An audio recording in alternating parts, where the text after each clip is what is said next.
PM या तो अतीत में रहते हैं या कल्पना लोक में। ऐसा लगता है कि वर्तमान उनकी डिक्शनरी में नहीं है। आज गरीब मरते थे और कोविड में आपको जो आश्रय मिला वो नरेगा से मिला, वो फूड सिक्योरिटी से मिला। उनकी याददाश्त के लिए रिपीट कर रहा हूँ, क्योंकि देश की आज़ादी में ना उन्होंने हिस्सा लिए ना मैं हिस्सा लिया। यहाँ उन्होंने रात में जो भी पढ़ा सुबह बोला होगा, भूल गए होंगे, या उनके जो भी एडवाइजर है लिख के दिए होंगे बोले होंगे। तो हमारे गलतियां हम दुरुस्त कर लेना चाहिए, चाहे मोदी जी हो, चाहे नड्डा जी हो, चाहे मैं। सर, मोदी साहब का तो 1 घंटा 50 मिनट भाषण हो गया, हमारे फाइनेंस मिनिस्टर का 1 घंटा 10 मिनट हो गया, तो 15 घंटों से बात करने की भी उनका से, क्योंकि बजट और जब पेश करते हैं उस वक्त भी बोलते हैं, तो नेचुरली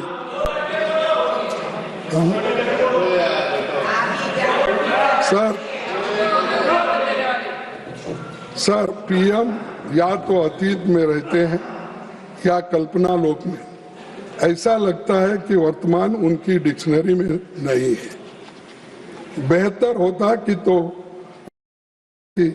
11 साल में ऐसा कौन सा काम किया है जिससे हमारा लोकतंत्र और संविधान मजबूत हुआ। डिमोनेटाइजेशन हो, दूसरे हो, सब खत्म करने की बात ही करें। गरीबों को आर्थिक दृष्टि से कुचले, उनको पाठ पढ़ा रहे कि आर्थिक मजबूती हमने की। अगर सोशलिज्म की बात करते उसको भी ठीक। मैडम, अगर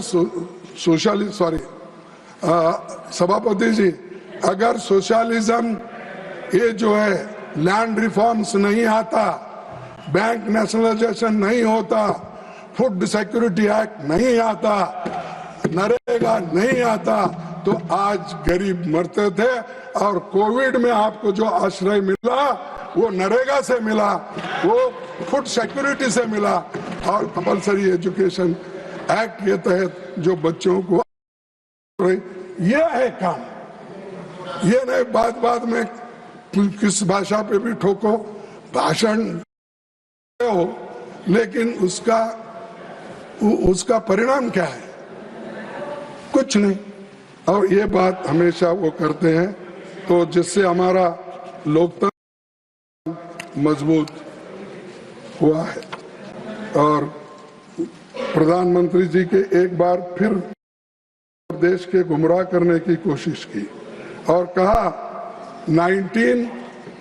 ये जरा सुनिए साहब, 1947 से 1952 के बीच में कोई इलेक्टेड सरकार नहीं थी और वो गैर कानूनी संशोधन ला रहे थे।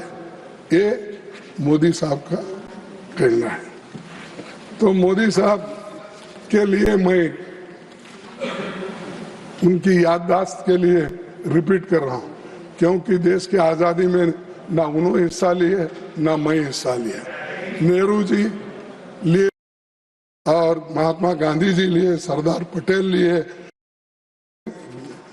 जो किया काम करने का हमको कोई अधिकार नहीं।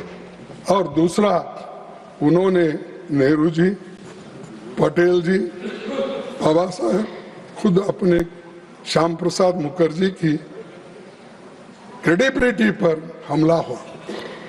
वो हमला बोले क्योंकि ऐसे लोगों के बात कर रहे थे जिनको उन्होंने कभी सुना नहीं, कभी देखा नहीं, उनके साथ कभी लड़े नहीं। तो नेहरू जी के खिलाफ आप इतना बह गए कि आपने संविधान सभा, अंतरिम सरकार और अंतरिम संसद सब पर सवाल खड़ा कर दिया। और इसमें सभी में श्याम प्रसाद मुखर्जी भी थे। तो इसीलिए कम से कम आप बोलते वक्त जरा ये तो सोचना चाहिए मैं क्या अपने नेता के खिलाफ, क्या नेहरू के खिलाफ बोल रहा हूँ, क्या किसी और के खिलाफ बोल, इतना सोच के तो अगर बोलते तो मैं समझता था कि नेचुरली या उन्होंने रात में जो भी पढ़ा सुबह बोला होगा, भूल गए होंगे, या उनके जो भी एडवाइजर है लिख के दिए होंगे, बोले होंगे। तो हमारे गलतियां हम दुरुस्त कर लेना चाहिए, चाहे मोदी जी हो, चाहे नड्डा जी हो, चाहे मैं। हम अपनी गलती को स्वीकार नहीं करेंगे तब तक आपकी बातों में कोई वजन नहीं रहेगा। दूसरी चीज, प्रधानमंत्री ने ये भी कहा 1951 में जब चुनी सरकार नहीं थी, इन्हें अध्यादेश लाकर संविधान को बदला। सुने आप, उनके ही वर्ड है जो मेरे को प्रेस में मिला और जो मिली।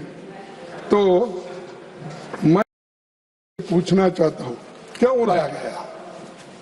प्रधानमंत्री जी शायद भूल गए कि संविधान का प्रोविजनल पार्लियामेंट ने किया था।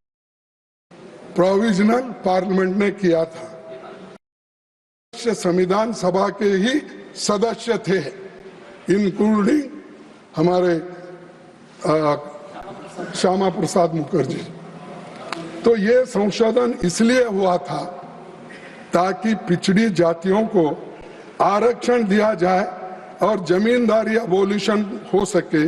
मैं सदन को बताना चाहता हूं कि उस दौरान state of Madras versus Champakam Dorairajan मामले में मद्रास स्टेट के रिजर्वेशन के फैसले को सुप्रीम कोर्ट ने खारिज कर दिया था।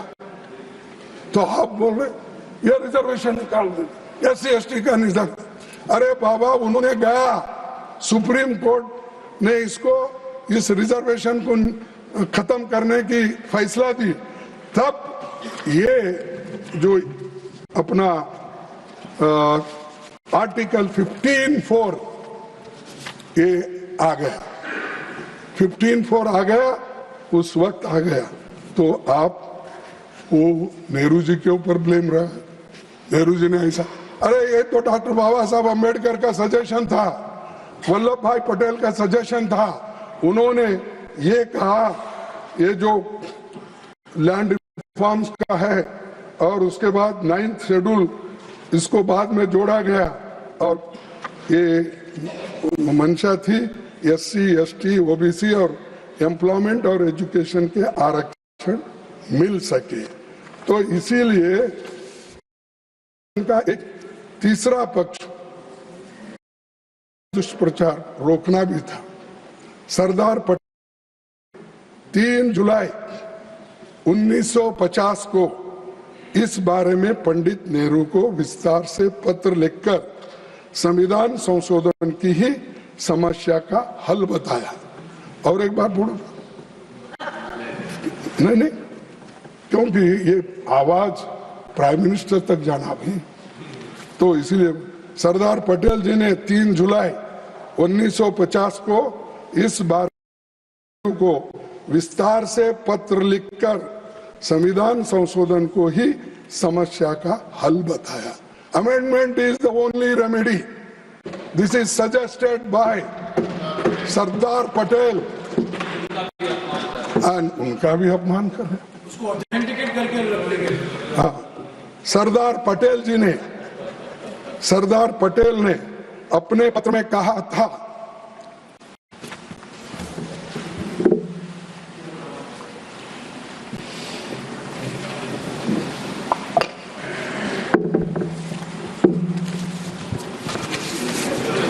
सरदार पटेल ने अपने पत्र में कहा था, as you say we have involved ourself in so many legal and constitutional difficulties that we do not know how them.